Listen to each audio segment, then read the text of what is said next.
निश्चितपणे कारण आंदोलन झाल्याच्या नंतर ज्यावेळेस जरांगे पाटील मुंबईला गेले होते,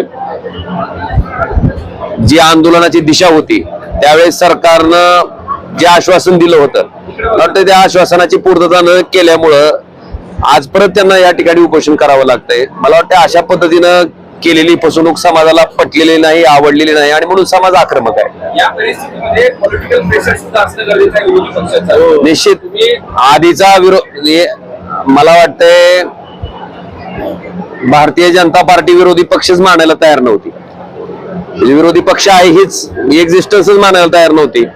बऱ्याचशा गोष्टी पुलाखालून अजून बरंचसं पाणी वाहून गेलेलं आहे, लोकांच्याही बरंचसं लक्षात आलंय। मला वाटतं या सगळ्या बाबीचा विचार केल्याच्या नंतर ते आश्वासन त्या ठिकाणी सरकारनं दिलेलं आहे, ते आश्वासन सरकारनं तातडीनं पूर्ण करणं अपेक्षित आहे। या आंदोलनामध्ये या संदर्भात सरकारी यंत्रणेच्या संदर्भात भूमिका काय असेल?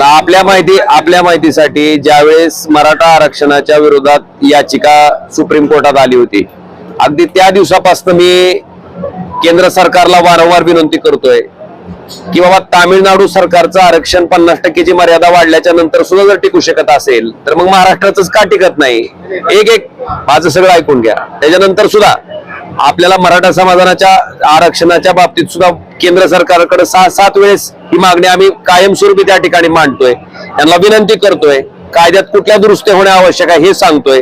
मला वाटतं हे सगळं कळून समजून उमजून सुद्धा त्या ठिकाणी जो प्रकार केला जातोय तोच त्या ठिकाणी चीड आणणार आहे आणि त्याच्यामुळे समाजामध्ये असंतोष तयार होतोय। दादा, माझा असं आहे की आज 5वा दिवस आहे, सरकारी पातळीवर सकारात्मक चर्चा होईल वगैरे वगैरे म्हणतात, येत नाही त्या संदर्भात निश्चितपणे लोकप्रतिनिधी या नात्यानं मी असेल आमदार आम्ही कैलास पाटील आम्ही तीच बोललो की निश्चितपणे सरकारवर सुद्धा ह्याच्या बाबतीत सरकारनं चर्चा करावी आणि याच्यात सोल्युशन त्या ठिकाणी काढून द्यावं, याच्यातनं मार्ग काढावा, याच्यासाठी आम्ही निश्चितपणे पूर्ण ताकदीने प्रयत्न करू। निश्चित दिसतंय तुम्हाला आम्ही तुम्हाला आमची आक्रमकता कुठं कमी वाटते तुम्हाला?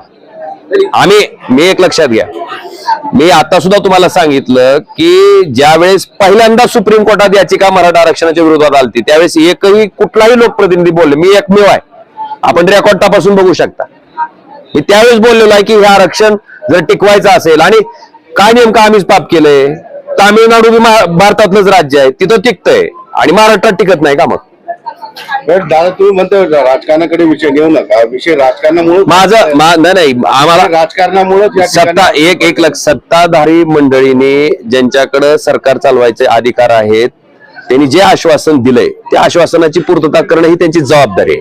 मला वाटतं ते पूर्ण करावं आणि केलंच पाहिजे। विरोधकांनी प्रेशर बनवून निश्चित करणार, विरोधक कोण थांबलेला आहे? सगळेजण त्या ठिकाणी एकत्रित आहेत। त्यांचं नेहमीच असं म्हणणं आहे की ज्यावेळेस ते 7व्या दिवशी 6व्या दिवशी त्यांना बोलणं ज्यावेळेस सरकार एखादी बोलणी करतं जे त्यांच्या बोलण्याच्या आवश्यक नसतात त्यावेळेस सरकार बोलायला करणार आहात सरकारला, ते एवढा साधा एक प्रश्न आहे। कसा म्हणता ते पाटील असं म्हणतायत की ज्यावेळेस माझी तब्येत खालावत चालली, प्रकृती खालावत चालली की मग ते चर्चेला येतात। तुम्ही पण आता मला वाटतं सरकार कायमस्वरूपी नाही आपल्या माहितीसाठी आपण ऐका जरा, ज्यावेळेस पहिल्यांदा अंतरवली सराटीला लाठीचार्ज झाला होता त्याही वेळेस मी आणि कैलास पाटील आम्ही दोघंही आलो होतो।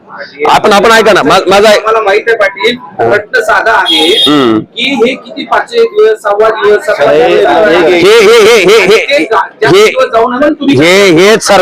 हेच सरकार करते। आम्ही दादांना तेच सांगायचा प्रयत्न केला की त्यांना सरकारनं नुसतं खेळवत ठेवण्याचा प्रकार करतंय, समाजाला खेळवत ठेवण्याचा प्रकार करतंय, त्यामुळे आम्ही लोकप्रतिनिधी या नात्याने निश्चितपणे पूर्ण ताकदीने त्यांच्यावर प्रेशर आणण्याचा प्रयत्न करणार आहेत।